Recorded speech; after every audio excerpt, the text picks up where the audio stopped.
Hey everyone, today we're going to go through a quick tutorial on the use of the brand new Bandai parts separator.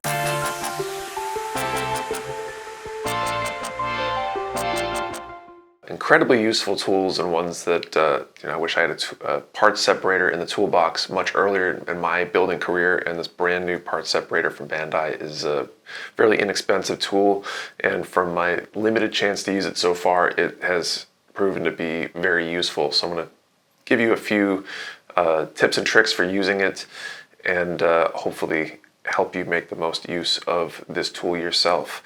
I figured I would grab a high-grade Maganac. I've got plenty of experience building these back when I built the entire core as part of a charity stream a few years ago, and I found several parts, especially if assembled incorrectly, were an absolute pain to take apart. So I thought this would be a great working example for how to disassemble a kit or parts using the parts separator. So I'm going to go through a few specific parts that I know are troublesome.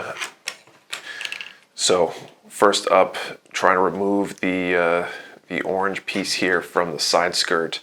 The edge of this tool is one of the advantages to a parts separator versus using something like your hobby knife or a screwdriver or something like that, is that this much wider edge is more consistent, which means that if you do get it in there and pry, that you're not likely to dent the plastic as much.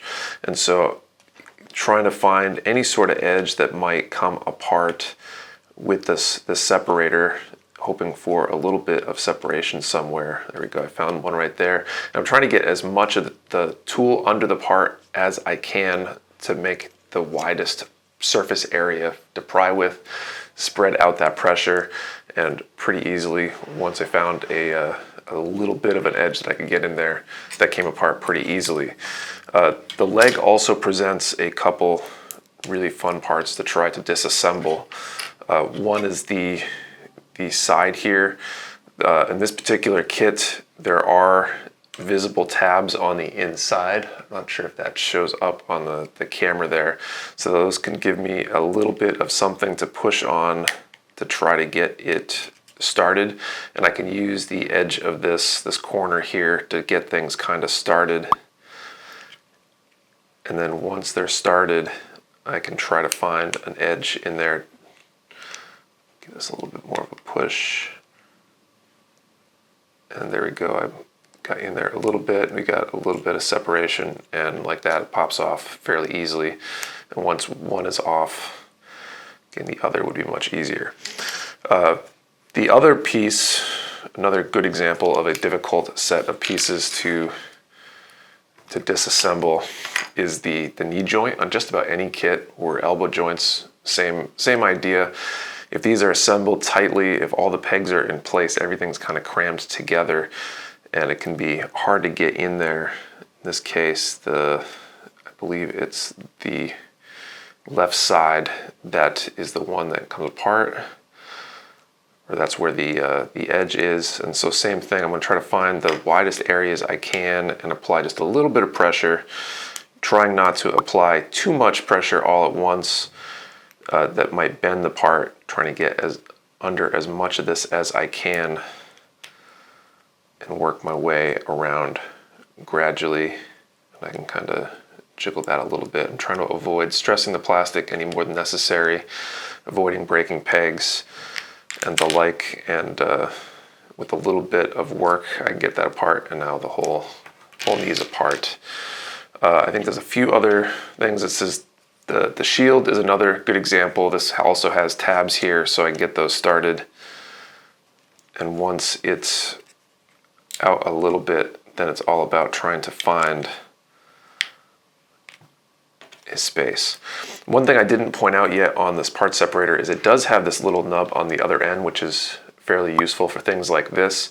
The end of this is intended for I believe for polycaps, and for trying to open polycaps back up if you've got like a collapsed polycap.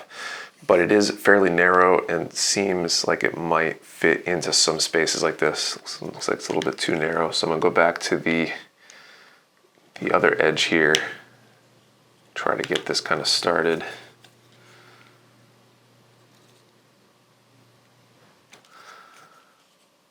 and get something kind of going. And then once that's going there, I'm going to use that to kind of pry in, and now use that wide blade to try to, as gradually as possible, pop that part out. And the final one that we'll use as an example here is this front skirt. Same kind of deal, really recessed, hard to get at. You can use the end to get it started. Try to use both of those there to open that up, and then use the end to pry. Fairly easy. So just a few examples of how this can be used. I believe if you're trying to get, I think the other main use for this might be trying to remove something that's around a peg. You might be able to push a peg out of a hole if you have access to the end of that hole. We've got the end of this, which is supposed to be for certain types of polycaps and opening those back up. And there's definitely plenty of uses for this, and pretty much your imagination is the limit. But the nice feature is this really wide, multi-curved blade edge here that can fit in to a variety of different areas and places. So hopefully that's helpful. If you've got any tips on how you might have used a parts separator, whether it be this one or another parts separator, post it down in the comments below. Thank you for watching. See you next time.